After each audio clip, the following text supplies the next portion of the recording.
আমি কাঁটাতারের ফেলানির লাশ দেখতে চাই না, আমি পানির হিস্যার ব্যাপারে কোনো ছাড় দেবো।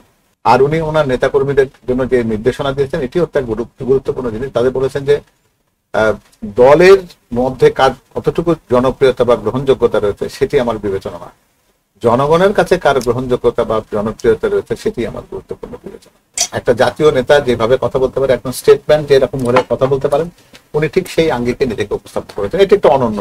আমি গতকালকে আপনার একটা লেখাও দেখেছিলাম, একটা জাতীয় পত্রিকায় আপনি লেখাটি লিখেছিলেন। এই বক্তব্যটাকে মেনশন করে আমার কাছে মনে হলো যে এটাকে সামারিক মানে বক্তব্যের একটা সমালোচনা আপনি করেছেন, একই সাথে মানে টোটাল বক্তব্যের সম্পর্কে লিখেছেন। শিরোনাম দিয়েছেন অন্যরকম এক তারেক রহমান। আসলে এই শিরোনামের কারণ কি, এবং আপনি তার বক্তব্যটাকে, আপনারা তো তার সাথে দীর্ঘদিন যাবৎ কাজ করছেন, কিন্তু এই এতক্ষণের ইন্টারভিউ থেকে আপনি এটাকে কিভাবে দেখছেন? ধন্যবাদ। আমার মনে হয় যে সিদ্দিক ভাই যেভাবে সেই ভূমিকাটা বা অবতারণা করেছেন, আমি হয়তো ওনার মতন অত সুন্দর করে বলতে পারবো না। তবে এইটুকু বলি যে আমি তার সাথে কাজ করার পরে তারপরে মনে হয়েছে যে একটা অন্যরকম মানুষকে দেখছি বলেই তো আমি অন্যরকম তারেক রহমান কথাটি দিয়ে আমি শিরোনামটি সাজিয়েছিলাম।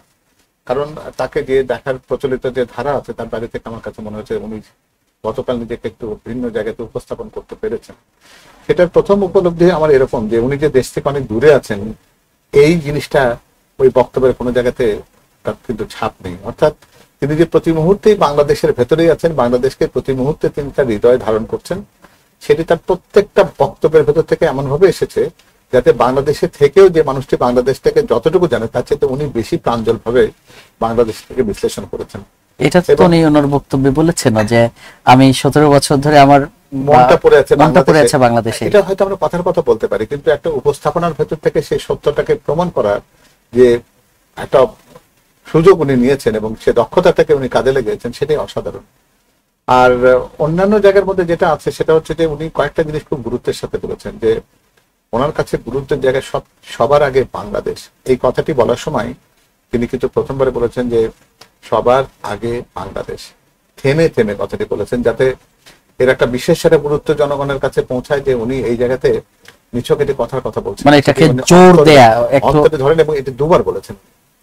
এটা একটা বিশেষ উল্লেখযোগ্য করবার মতো একটা জিনিস। আর একটা জিনিস যেটা হয়েছে, তিনি তার নেতা কর্মীদেরকে একটা জিনিস শিখিয়েছে যে অহংকারী হয়ে না, উচ্চাভিলাষী হয়ে না, জনতার সাথে থাকবার চেষ্টা করো। অর্থাৎ তুমি যদি মানুষের সাথে থাকো, জনগণের সঙ্গে থাকো, জনগণের হবার চেষ্টা করো। এটি খুবই গুরুত্বপূর্ণ জিনিস। কারণ তিনি যেমন বলেছেন যে জুলাই অভ্যুত্থানের কৃতিত্ব এই দেশের প্রত্যেকটা মানুষের, এবং বিশেষ করে যারা শহীদ হয়েছেন বা যারা পঙ্গুত্ব বরণ করেছেন তাদেরকে উনি তাদের মর্যাদায় জায়গায় রাখতে চেয়েছেন।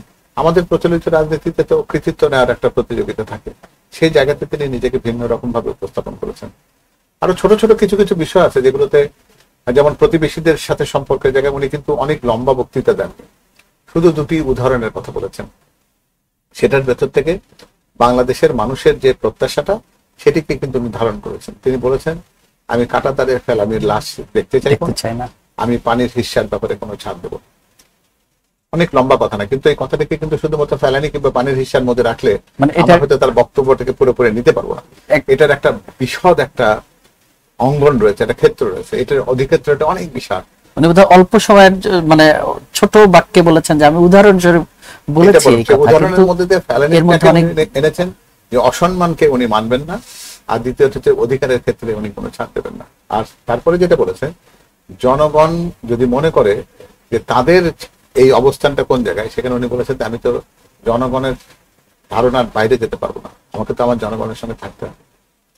আর উনি ওনার নেতাকর্মীদের জন্য যে নির্দেশনা দিয়েছেন এটিও একটা গুরুত্বপূর্ণ জিনিস। তাদের বলেছেন যে দলের মধ্যে কার কতটুকু জনপ্রিয়তা বা গ্রহণযোগ্যতা রয়েছে সেটি আমার বিবেচনা না, জনগণের কাছে কার গ্রহণযোগ্যতা বা জনপ্রিয়তা রয়েছে সেটি আমার গুরুত্বপূর্ণ বিবেচনা।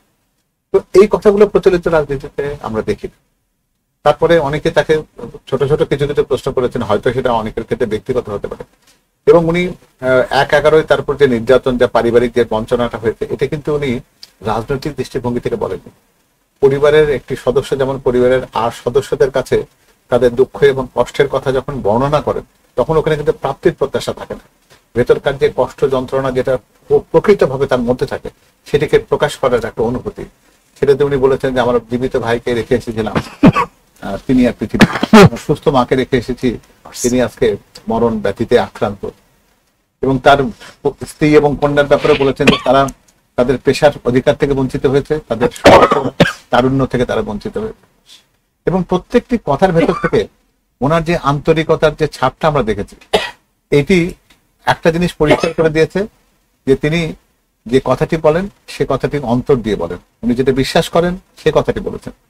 ফলে রাজনৈতিক কোনো এখানে তার থেকে কোনো লাভ কিছু হবে কি না হবে এটার দিকে কিন্তু তার কোনো লক্ষ্য ছিল না। উনি জনগণের কাছে জনগণের কথাগুলো পৌঁছে দেওয়ার চেষ্টা করেছেন এবং একটা দলের নেতার পরিবর্তে একটা দেশের জাতির একটা জাতীয় নেতা যেভাবে কথা বলতে পারে, একজন স্টেটম্যান যেরকম ভাবে কথা বলতে পারেন, উনি ঠিক সেই আঙ্গিকে নিজেকে উপস্থাপন করেছেন। এটা একটা অনন্য।